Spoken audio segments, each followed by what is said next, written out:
Hi guys, welcome back to another video. और आज की कहानी जिन्होंने मुझे भेजी है वो पाकिस्तान से हैं। उनके साथ और उनके हस्बैंड के साथ और उनके बच्चों के साथ उस घर में क्या वाक़यात पेश आई उसके बारे में जन्नत और काला जादू जैसी कहानियाँ और इंसिडेंट आपको इस चैनल पे मिलते हैं। तो इस चैनल को सब्सक्राइब कर लें, वीडियो को एंड तक लाजमी देखिएगा और मुझे कमेंट्स में ज़रूर बताइएगा कि आपका इस कहानी के बारे में और इस पूरे इंसिडेंट के बारे में क्या ख्याल है। तो आइए आज की ये कहानी सुनते हैं और चैनल को सब्सक्राइब लाजमी करें, वीडियो को आखिर तक ज़रूर देखिएगा और इस वीडियो को लाइक भी ज़रूर कीजिएगा। और अगर आप लोगों के पास भी अपने कोई स्पूकी और इस तरह के पैरानॉर्मल कोई भी इंसिडेंट्स और इवेंट्स हैं तो डिस्क्रिप्शन में मेरा ईमेल है और व्हाट्सएप है, आप वहाँ जाकर अपनी जो भी स्टोरी है मेरे साथ वहाँ शेयर कर सकते हैं और हो सकता है अगली वीडियो में आपके उस इंसिडेंट के ऊपर बनाऊँ। आइए आज की कहानी सुनते हैं। ये कहानी कुछ इस तरह से शुरू होती है कि मेरे हस्बैंड तहज्जुद के पाबंद थे। उनको देखकर मुझे भी शौक़ हुआ और मैंने भी तहज्जुद की नमाज़ पढ़ना स्टार्ट की। मैं 3:30 तक नमाज के लिए उठ जाती थी और ड्राइंग रूम में आकर नमाज़ पढ़ना शुरू कर देती थी। यही रूम फिक्स था हम सबके नमाज़ पढ़ने के लिए और मेरे हस्बैंड 4 बजे तक उठते थे। एक दिन मुझे कमरे में किसी के होने का एहसास हुआ और फिर यह एहसास बढ़ता गया और आहिस्ता आहिस्ता कुछ लोगों के बातें करने की आवाज़ें भी आने लगीं। मैंने अपने हस्बैंड से कहा कि आप मेरे साथ नमाज़ पढ़ा करें, मुझे अकेले वहाँ डर लगता है। मेरे हस्बैंड उसी रूम में आकर लेट जाते थे जैसे ही मैं उठती थी। वो आवाज़ें आती रहती थीं मगर मेरा डर ख़त्म हो गया था क्योंकि मेरे हस्बैंड वहीं लेटे होते थे।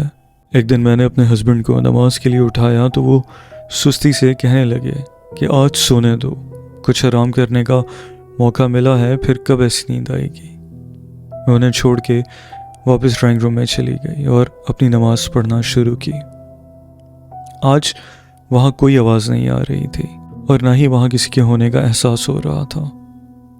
दिन में असर के बाद हस्बैंड की डेथ हो गई हार्ट अटैक से और मुझे इस सदमे की वजह से ब्रेन हैमरेज हो गया। कई दिन तक मैं बीमार रही।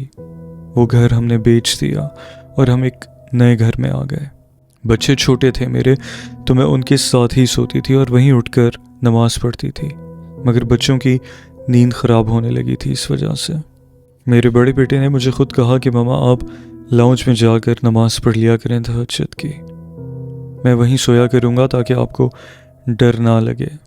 ऐसे मेरा बेटा मेरे साथ रहता और आहिस्ता आहिस्ता वो आवाज़ें यहाँ भी आने लगीं। ऐसा लगता था कि कोई साथ है मेरे। एक दिन मेरे बेटे को किसी ने नमाज के लिए बहुत ज़ोर से झंझोड़ के उठाया। उसके बाद वो भी मेरे साथ तहज्जुद पढ़ने लगा। काफ़ी साल गुजर गए और ये सब ऐसे ही चलता रहा। बच्चे बड़े हो चुके थे। तहज्जुद के टाइम आने वाली आवाज़ें और किसी के होने का एहसास अक्सर मुझे आने वाली परेशानी का इशारा देता था। एक दिन मैं तहज्जुद के लिए उठी, देखा मेरा बड़ा बेटा अब तक सो रहा है। वो मुझसे पहले ही उठ जाता था। मैंने तहज्जुद की नमाज़ पढ़ी लेकिन वो तब तक नहीं उठा था। मैंने उसे जगाया तो कहने लगा कि अभी अब्बू ख्वाब में आए थे, कह रहे थे कि अपनी अम्मी का ख्याल रखना। मैंने कहा बेटा आज जुमेरात है, सूरह फातिहा पढ़ लो और उठो, अब फजर होने ही वाली है। इतने में अजान हुई और मैं फजर की नमाज़ पढ़ने लगी। नमाज के बाद वो मेरे लिए नाश्ता ले आया और कहने लगा मैं अब नमाज़ पढ़ता हूँ, आप मुझे देखती जाएं, आज आपके मेहमान। उसका मतलब उन आवाज़ों से था। वो भी नहीं है तो आप ही देख लें मुझे नमाज़ पढ़ते हुए।